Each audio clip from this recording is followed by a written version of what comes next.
Level 1, the Garage Tinkerer. You're 16 years old and your first project car costs less than most people's phone. A tired 1995 Honda Civic hatchback with faded paint, rust around the wheel arches, a broken door handle, and an exhaust that rattles every time you press the gas. Most people see an old car that's ready for the scrapyard. You see your first opportunity. Your garage isn't a professional workshop. It's a small concrete space behind your parents' house with a single fluorescent light, a worn-out toolbox, and barely enough room to walk around the car. You don't have expensive equipment or years of experience. What you have is curiosity. Every repair starts with a YouTube video. You pause, rewind, watch it again, then try to copy every step. Sometimes it works. Most of the time it doesn't.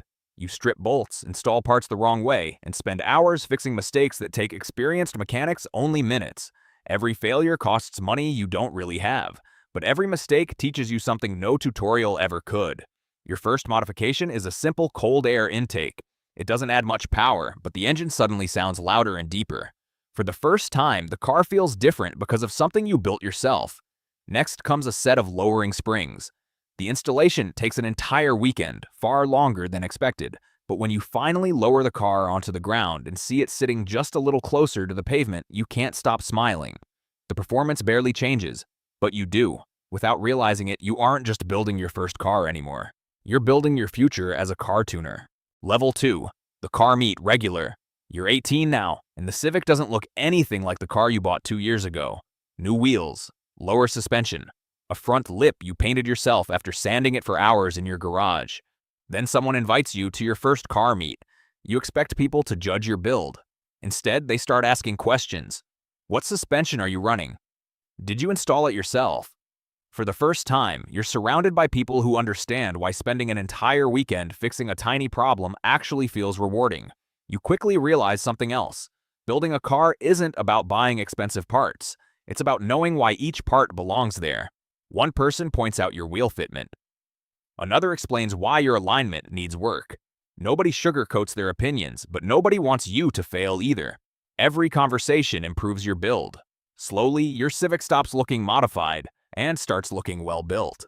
Level 3, the track day driver. At 20, someone tells you to stop talking about performance and actually test it. Your first track day changes everything. Within 3 laps, an instructor notices every mistake you're making. You're braking too early, turning too aggressively, trying to force speed instead of carrying momentum. You leave the track with a completely different mindset. Horsepower suddenly feels less important. Grip matters, brakes matter, weight matters. Driver skill matters most. You remove everything the car doesn't need. Better tires, performance brake pads, lightweight wheels. Every modification now has a purpose. Because you're no longer building a show car, you're building a machine. Level 4, the serious builder. By 23, you've outgrown the Civic. Selling it feels strange. It taught you everything. But it's time for something bigger. You buy a Mitsubishi Eclipse GSX, turbocharged, all-wheel drive, built for serious power. This time, you don't install random upgrades. Every modification supports the next one. Larger turbo, upgraded injectors, bigger intercooler, stronger fuel system. Then comes the part that intimidates almost everyone. Engine tuning. Hours of studying. Countless data logs. Tiny adjustments.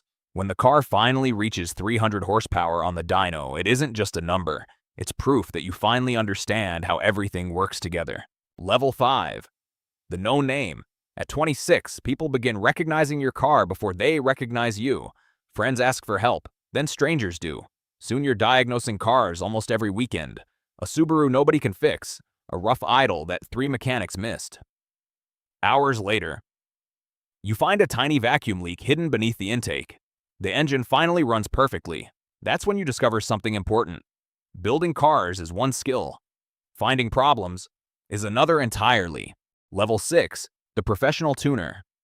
At 29, this is no longer just a hobby. It's your career. Customers trust you with cars worth more than your own. Every tune carries responsibility. A mistake doesn't just cost horsepower, it can destroy an engine. You learn to refuse shortcuts. Some customers don't like hearing no. But protecting someone's car matters more than making a quick sale. Your reputation grows because people know one thing. If your name is attached to a build, it was done properly. Level 7, the respected shop. By 33, your dream garage finally exists. Multiple lifts, professional equipment, your own dyno. Employees, you've trained yourself. Cars arrive from cities you've never even visited. Some win track championships, others become internet-famous builds. But surprisingly, your favorite part isn't building cars anymore. It's teaching someone else how to build theirs. Watching beginners make the same mistakes you once made reminds you exactly where this journey started. Level 8, the builder of legends. At 38, one project changes everything. A Nissan Skyline built for a world record. Nothing about the build is rushed. Every bolt, every wire, every tune, every test. Months of work lead to one single run. The first attempt fails. Not because of power, because of a tiny fuel delivery issue no simulation predicted. You fix it overnight. The next morning, the Skyline shatters the record. The crowd celebrates. You stay quiet. Because while everyone remembers the record, you remember the $600 Civic that made all of this possible.